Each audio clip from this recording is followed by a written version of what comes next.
Hello! We have 3 stories today from the top 10 in the last month from AITA, or Am I the Jerk? And dinner's been served. Because we're all in store for a 3-course meal today, complete with an appetizing taste, a main course, and something oh so sweet to end off with. Our first story features a couple who should have been having one of the most joyous times of their lives, with a little bundle on the way, though it all went suddenly wrong during and in the aftermath when they both went to the hospital, but not for the delivery. Talk about heart-stopping suspense. Story 1. My girlfriend and I, both 26-year-old females, have a son who is just over a year old, and there was some major drama during the birth. For some context, I have chronic heart problems and have been struggling with it since birth. I had a surgery when I was an infant, another at 7, and another at 15. I haven't needed one since and have been doing well all around. When my girlfriend was 6 months pregnant, I got really ill, and it took a massive toll on my lungs and heart. I pulled through but spent about a month in the hospital. I felt so awful that I couldn't be with my girlfriend Jane, but she was super great with it. Then, 2 days before the due date, I was rushed into the hospital due to a buildup of fluid around my heart. I had to get the fluid removed ASAP. When the fluid was all out, my brother-in-law came to visit me and he told me Jane had given birth. I was both ecstatic and devastated. I had to spend the night under supervision, but as soon as I was allowed to leave, I went to the maternity wing to see my girlfriend and baby. At the time, all negative emotions were smothered by our bundle of joy, but over the months, Jane has been showing more and more signs of resentment towards me. It came to a head last night during our date night. I had the whole day planned. The baby had gone to grandma's. I got her favorite takeout, got all her favorite movies ready to play, spa evening planned, etc. But she wasn't feeling any of it. I asked her what was wrong, and she said she's angry at me for missing the birth. I'll admit I didn't handle it as best I wanted to, but we argued for a bit and I ended up calling her selfish for saying that. I asked her if she understood the severity of the situation and that I was very ill. She got up and said she wasn't going to let me patronize her and that she's never been disrespected like that before and that she's going to bed. Am I the jerk? Reddit voted OP not the jerk. In the comments, initial research asked, am I missing something? Do you think you're the jerk in this situation? Try looking at it from another perspective, then ask this question again. 'Cause I think I'm missing something. No, you're not the jerk, but I don't even know where to start with her. Good luck with all that, and y'all just had a kid. In response to, do you think you're the jerk in this situation? OP replied, I didn't at first, and then I asked my mom and she grilled me because Jane is a new mother, so I should listen to her. Fruit Tip said, is she serious? What the frack were you supposed to do? Not the jerk. Haley X replied, well, die of course. Jess Choivin added, I would do anything for love, but I won't do that. B Vintage said, what? You were hospitalized with cardiac edema. Yeah, not the jerk at all. You were brokenhearted that you missed the birth, but if they had you in there to save your life, then what the heck did she expect? I can understand her being upset because you missed the birth, but she shouldn't be upset at you. I'd be upset that things went the way they went, but would definitely not blame you for it. Bo Diddley Squad, quoting, you were brokenhearted, replied, literally though. Well, giddy up, the gas in this lamp needs a refill. If OP is even considering for a smidgen of a second that she is in any way the jerk, I think there is some gaslighting going on here. The reality is that OP has a chronic and severe health issue that unfortunately resurfaced at a really bad time. But that is not her fault. And any suggestion otherwise is a tad manipulative in my opinion. Sorry if this seems harsh, but OP has been living with this her whole life and Jane knows that. Poor OP, definitely not the jerk. Our second story is the main course and follows along with a father through multiple updates as he realizes he's living in a fairy tale, but not the end when it's all kissy kissy, singing mice, and fairy godmothers. Bippity boppity boo. No, the beginning, where it's all horrible. Our OP, however, is completely unaware until Reddit sends him on a princely quest to find the truth. But it's no love's first kiss that wakes him up in the end. Story 2. I'm a 42-year-old male and have 3 kids, a son, Isaac, 12, almost 13, with my ex who is no longer in the picture, and twin stepdaughters from my wife's previous relationship, Emma and Ava, both 7. Isaac's 13th birthday is coming up next week, and he said that he wants to go to the movies and asked if he could bring 2 friends along. I agreed, and we planned a day out of fun, arcade, pizza, and a movie. These were all activities that I know that my son and his friends, nerdy middle school boys, would enjoy. When I told my wife about our plans, she suggested that we should have a family outing instead, and proposed a local kiddie play place that my stepdaughters apparently love. I said that Isaac and his friends would be very disappointed and that he wouldn't have fun at the kiddie play place. She tried to convince me that Isaac could still have fun because there was an arcade, 2 claw machines, a pinball table, and a small DDR machine. Shut the front door. We all know that is no arcade. Dance Dance Revolution. What about skee ball, whack-a-mole, racing games, or Mortal Kombat? I bet they don't even dispense tickets. The horror. She also said that since he sees his friends at school every day, family time should be prioritized over friends. I told her that it was unfair to force Isaac to spend his birthday at a kiddie play place instead of with his friends. She accused me of favoritism and of not loving my stepdaughters as much as Isaac. What? This lady needs a reality check. This hit me pretty hard because I grew up with a stepfather who neglected me in favor of his own kids, and I've been trying my hardest to be the father figure I never had. I've been spiraling down a rabbit hole of doubt about my choices. And for the sake of my own sanity, was I being the jerk? Update 1, 3 days later. First of all, I just want to thank everyone who commented on my last post for opening my eyes. Folks said that there was more to my wife, who I will be calling Erica, than I knew. Y'all said I should talk to my son about what went on behind my back, and I did. I regret not doing so earlier. Yesterday, my son had the day off school, teacher prep day, I think, and I took the day off of work. After Erica left to go to her job and drive the girls to school, I sat my son down, and starting gently, I asked him about what Erica was like when I wasn't around. I work pretty late, so this was fairly often. At first, he was vague and hesitated to say anything bad about her.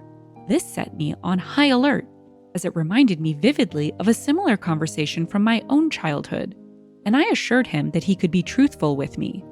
After some reassurance, he finally started talking about what she was really like. Here is a not comprehensive list of things he told me about. He was not allowed to go to his friend's house down the street. I allowed this normally as we've known the family for years. He was berated and yelled at for spending time alone in his room. He was berated and yelled at for not playing with the twins. He was made to watch the twins while Erica ran errands. She was often gone for hours. He was told that I would be angry with him if he didn't obey her or spoke badly of her to me. I again reassured him that I was not angry or upset with him. Needless to say, it was an emotional conversation. I'm feeling very guilty that this all happened under my nose. I'm blown away that the woman I thought was the love of my life could do that to my son. I married a woman who was just like my stepfather, and I don't know how to come to terms with this. We went out to lunch to wind down and spend some more quality time together. When we got back, I had him pack a suitcase in case we had to leave. I also packed a suitcase. I was so furious with Erica, I never wanted to see her again. More importantly, I never wanted her in the same house as my son. Erica arrived home with the twins and was shocked to see me waiting for her at the table. I sent the twins to their rooms. My son was already standing by in his own, and gestured for her to sit down. I confronted her about her treatment of my son. At first, she tried to say that he was making things up for attention, that he was jealous of the twins for getting some of my love. I shut her down. She then pivoted to the, he's older, so he needs to sacrifice for his younger sisters angle, which I also shut down. As a last-ditch effort, she again accused me of not loving the twins. I got really angry at her then because, as you all pointed out, she was using my childhood trauma to manipulate me. In the end, she admitted to favoring her daughters, but said that it wasn't wrong. This was because every mother has their own kid's best interests at heart, and why would I care about a kid who isn't mine? My blood ran ice cold. I texted my son to get his suitcase and get to the car, and calmly told her that she could expect to be contacted by a divorce lawyer soon. I'm staying with my son in a hotel right now and looking at apartments, divorce lawyers, and child therapists in our area. I'm angry. I'm sad. But mostly I'm disappointed in myself for letting it go on for so long. I hope my son can forgive me one day, even though I'm sure I don't deserve it. I wish the best for your daughters, but screw you, Erica. Reddit voted OP, not the jerk. In the comments, OP added, "We were living together for 3 years, married for 2.5. I'm not entirely sure how long her mistreatment of my son was going on, but from the way he talked about it, it's been for a while. My heart breaks for all the late nights at work when I trusted that Erica was looking after the kids. But she was actually verbally abusing my son, or had left the kids all alone. Maybe if I would have been home more often, I would have caught something earlier. I suppose I shouldn't dwell on the past too much. It's not healthy. Thank you for the kind words." Just a thought from me, quoting, "Why would I care about a kid who isn't mine?" said, "The hypocrisy of this statement while also making accusations that OP didn't love and care for her twins is astounding." Free Beans replied, "Classic projection." Hey Vavrishkov replied, "I keep juxtaposing this bit from Erica with the very, very beginning of OP's first post, where he says he has 3 children. Those kids were his, and she used that as a weapon against him. And now those girls have lost an incredible father figure who thought of them as his own." Bibbidi bobbidi doodle, not the jerk. So not the jerk. I also really don't think that OP has to worry about his son's forgiveness. In real life, actions are worth so much more than words, and OP's swift and heroic action is really the best apology he could have possibly given his son. Erica kept trying to entice him with that shiny, red, poisonous apple, and he was having none of it. Be gone, Erica. Be gone. Our third story is the dessert for something sweet at the end. This one's no fairy tale, but perhaps a beloved comic. One mischievous neighborhood boy terrorizes the OP in our story, Mr. Wilson, OP, by constantly trying to ruin his lawn. However, this bitter battle quickly turns into a wholesome friendship that gets the attention of other adult onlookers who are displeased with the childish antics in this modern-day Dennis the Menace. Story 3. I'm a 37-year-old male and I live with my wife, 37-year-old female, and son and daughter, 9 and 11 respectively. Recently, there has been this kid who comes by our house after playing soccer and either rides his bike or walks over the lawn with his cleats on his way home. It started out as me giving him stern looks whenever I saw him. Then it slowly progressed to me asking him to just go around. The last time I asked him to stop, he made a point to stomp extra hard and twist his feet into the grass to piss me off. Since then, I've just been hosing him. The first time I sprayed him with the hose, he ran off. But then, for some reason, he just started standing there while I hose him like he enjoys it. It's now progressed to me sitting on my lawn chair pointing my hose at him, and him just staring at me while he does so. Sometimes we even make small talk. I'm not going to lie. It started off as a really bitter relationship, but I've actually gotten to know the kid quite well. We talk for maybe 15-20 minutes every day, and he doesn't seem to mind being hosed down after sweating hard playing soccer. He comes by daily, and we just shoot small talk while I hose him, and he stands there for a bit. Wife told me I need to stop, even after I explained it to her. She said I'm making us look like childish idiots. I guess I could stop, but honestly, it's really funny waiting for him to come by, and I see no harm in it. Would I be the jerk? Reddit voted, "No jerks here." In the comments, Inky Paws said, "Make a little sign. Kid spot. Is he the right age to get along with your kids? Maybe have them out chit-chatting and getting a hose down as well." OP replied, "He's my friend. My kids have enough of their own." Kokoniko Redarushi said, "The kid sounds like kind of a jerk, but I guess no jerks here. Haha. Kid is obviously deprived of attention and is weirdly getting something bizarrely meaningful from this incredibly strange relationship. Huh. Has he stopped trying to damage your lawn?" OP replied, He still steps on the lawn, but not as recklessly as he did when we first met. He also parks his bike when he rides it on the sidewalk. But I'm not sure if he's doing that to be nice or because he doesn't want his bike getting wet. Kokonika Radurushi then said, "Haha, this is so bizarrely wholesome. I'd say he's getting some kind of positivity out of this if you're just having a chat. I wish I could witness how this all goes down. Do you chat and then spray him? Do you warn him first? Does he try to dodge? Does he laugh after or ever get upset? I have so many questions. Ha!" OP replied, "If he gets there first, I park my chair while he watches me get out the hose off its rack. If it's me there first, I usually just say something like, 'Back for more, huh?'"